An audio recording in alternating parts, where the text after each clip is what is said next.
Oh, hello. Cheers. Chin chin. Slàinte Skol. Welcome to the Mermaid Tavern. Thanks for dropping by.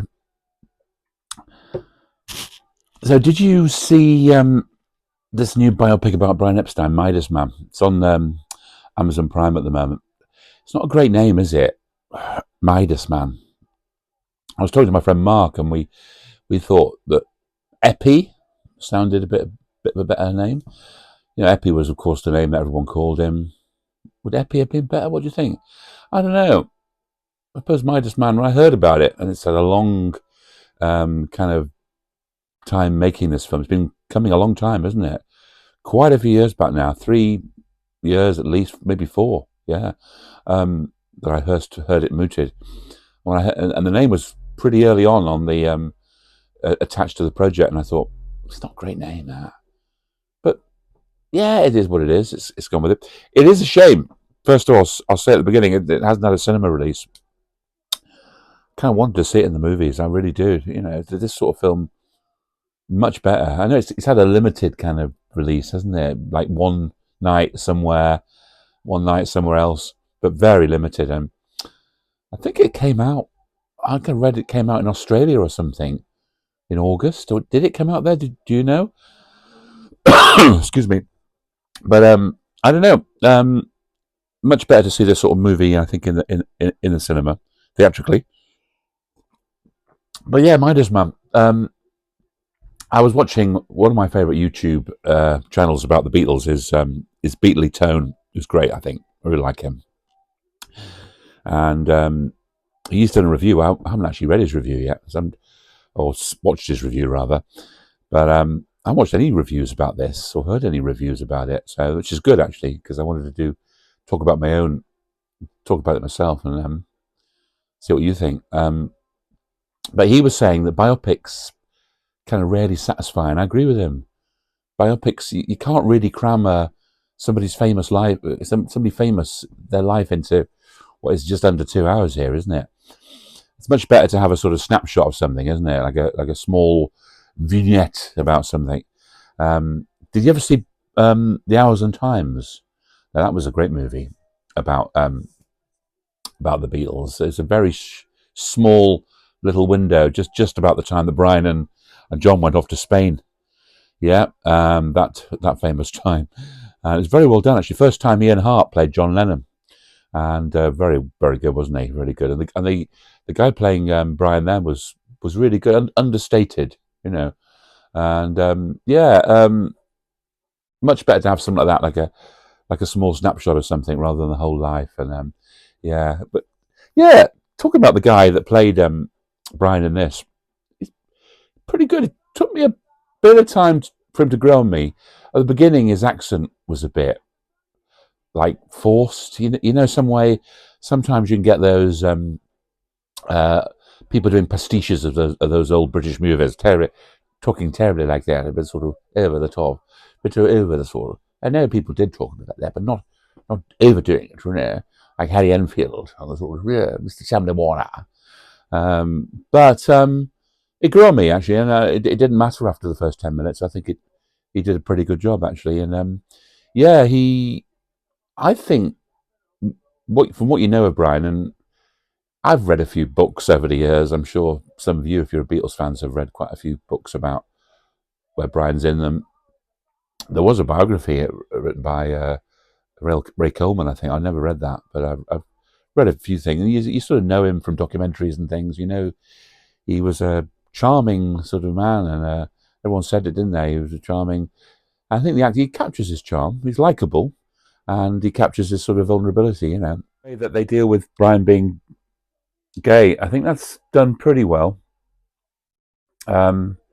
Certainly, Jacob Fortune-Lloyd really captures Brian's vulnerability, and maybe not quite the anxiety and depression which Brian must have definitely fought. You know, you can't cover everything, I suppose. And again, it's a biopic that you can't cover everything, but overall, it's done pretty well.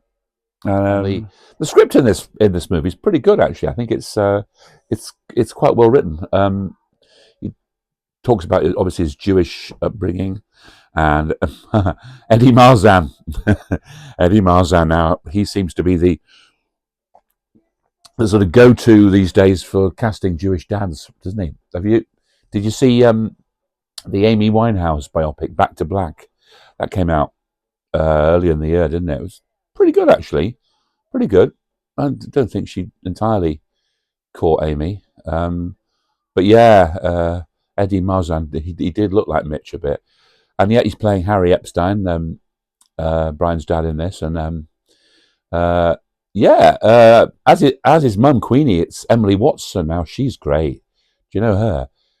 There was a great movie years ago called Breaking the Waves. Oh, what a wonderful film. Her performance kind of breaks your heart in that.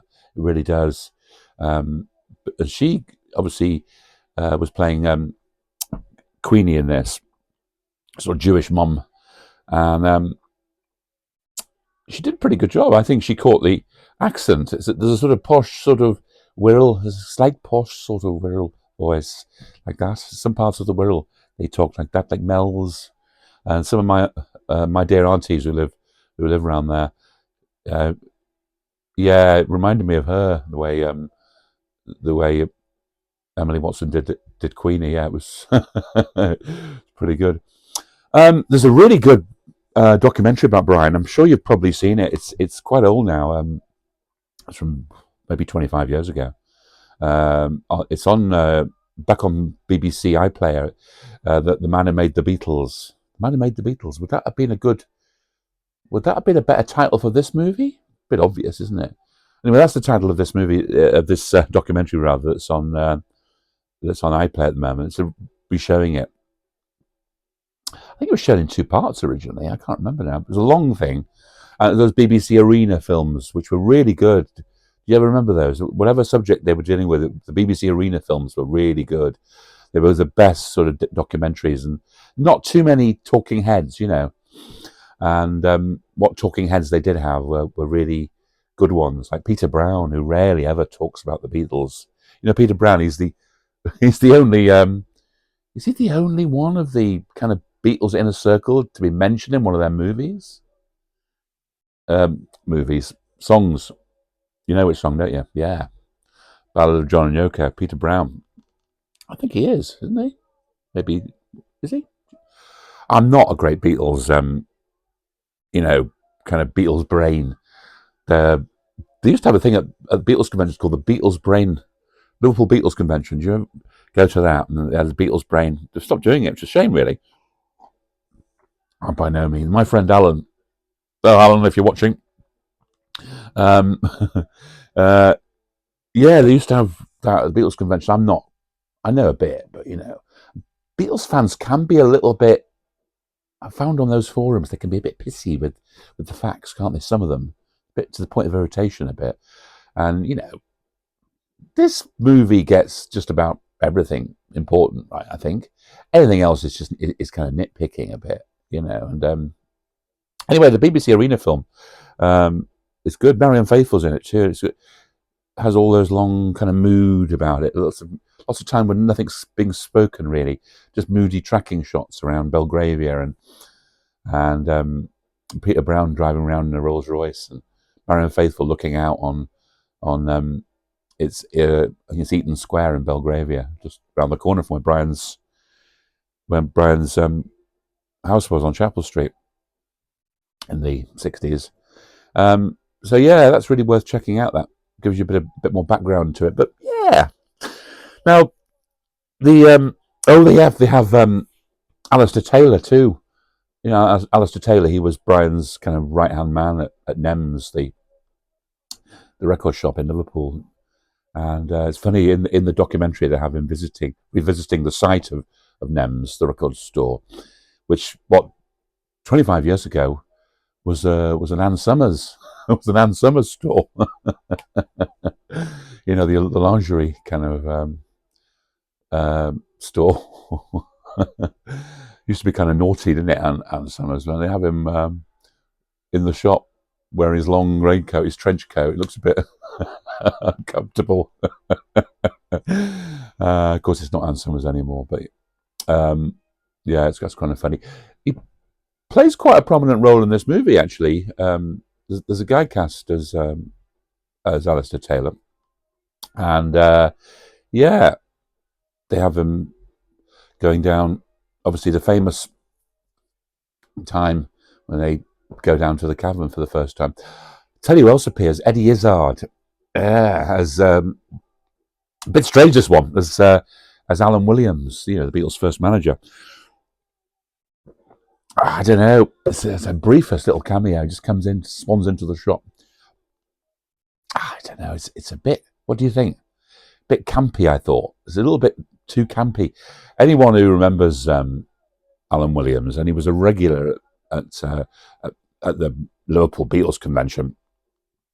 The first time I ever went to a Beatles convention was in I think 1979 or 78. It was in Sheffield, of all places. My dear auntie Vera used to live in Sheffield. Used to go and see her with my dad, and there was a Beatles convention on at a hotel there. Everybody, all the great people that are no longer there anymore, like Victor Spinetti and Bob Wooler, and it was great. But anyone remembers Alan Williams? He wasn't campy. He wasn't at all. Well, he liked to drink, bless him, and I don't really recognise him from the way Eddie Izzard's chosen to do this performance. He doesn't even capture that kind of high-pitched voice. Do you ever watch Stevie Ricks? He's great. The guy does lots of impressions of lots of people from the music world, and his Beatles ones are great, actually, and particularly the way he did Alan Williams. I can't really do it. Talks quite like that. And anyway, yeah, you don't want it to turn into a caricature, but yeah. So yeah, what was I going to say about? The famous time where they go down the steps. Brian and Alistair Taylor go down around the corner into the cavern, and the Beatles are playing on the stage there. Pretty good reproduction of the cavern.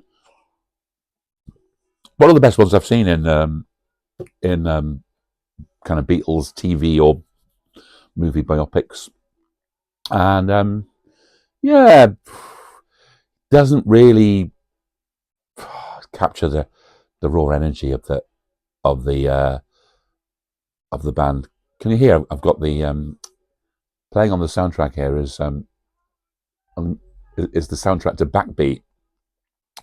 The band in Backbeat who recorded all these kind of songs. Of course, there's no Beatles music in this. Copyright issues, just rock and roll standards, which I guess are out of copyright.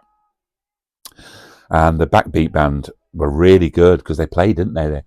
And I'm not sure they were the guys in the movie. They weren't, were they, necessarily? But they were good. You really believed that was the Hamburg days, the raw energy that they had, that charismatic raw energy that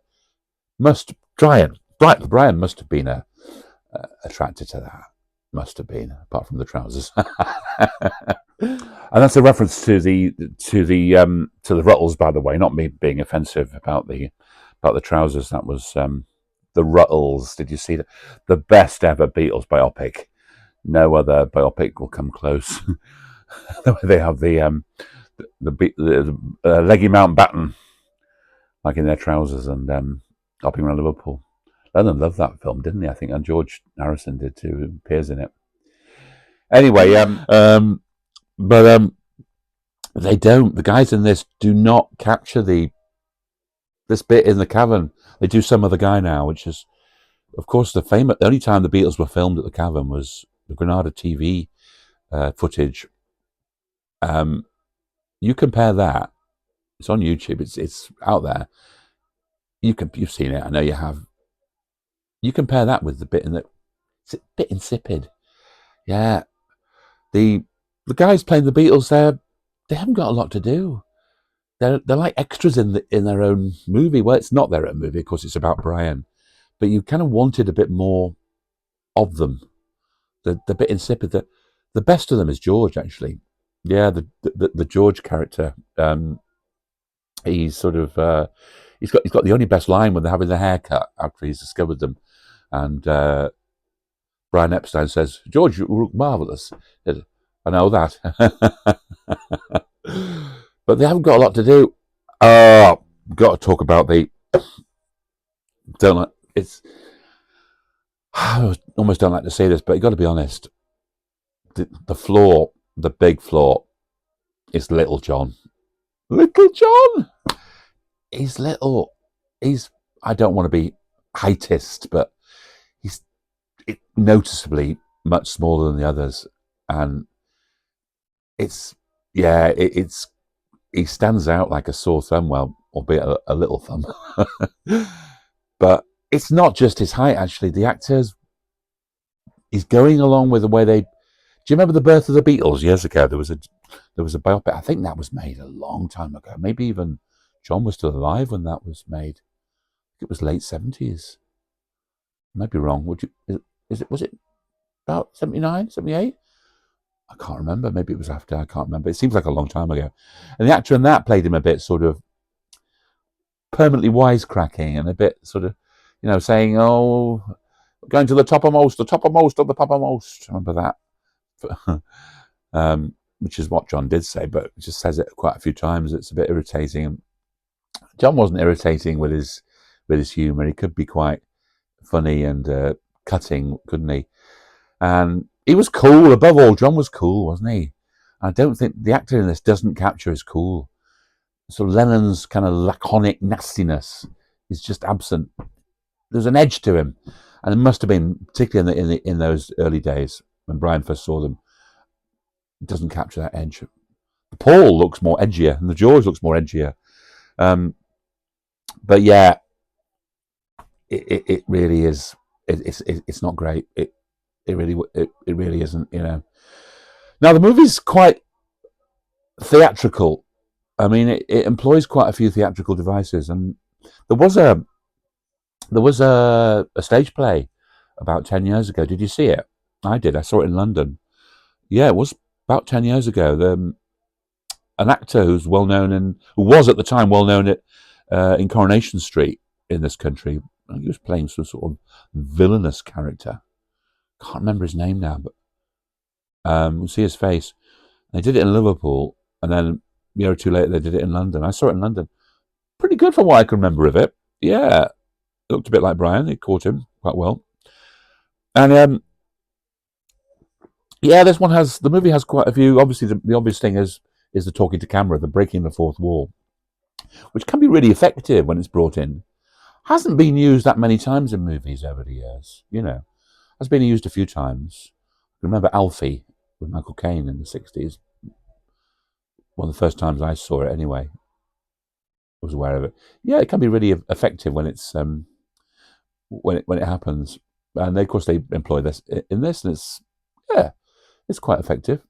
And they do the bit where they break America, they go touring, and the first tour in 1964, they have them sort of walking through, and then all this stuff is going on around them, all the gigs, all the stuff, and it works quite well.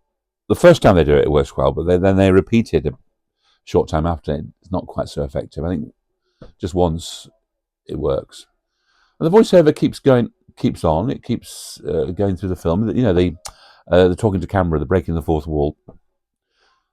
So it's a bit like seeing a stage play, this, in some respects, and you kind of want it to be that, but more of the movie, more of the big scale of the American tour. You don't really get that here, which is a shame.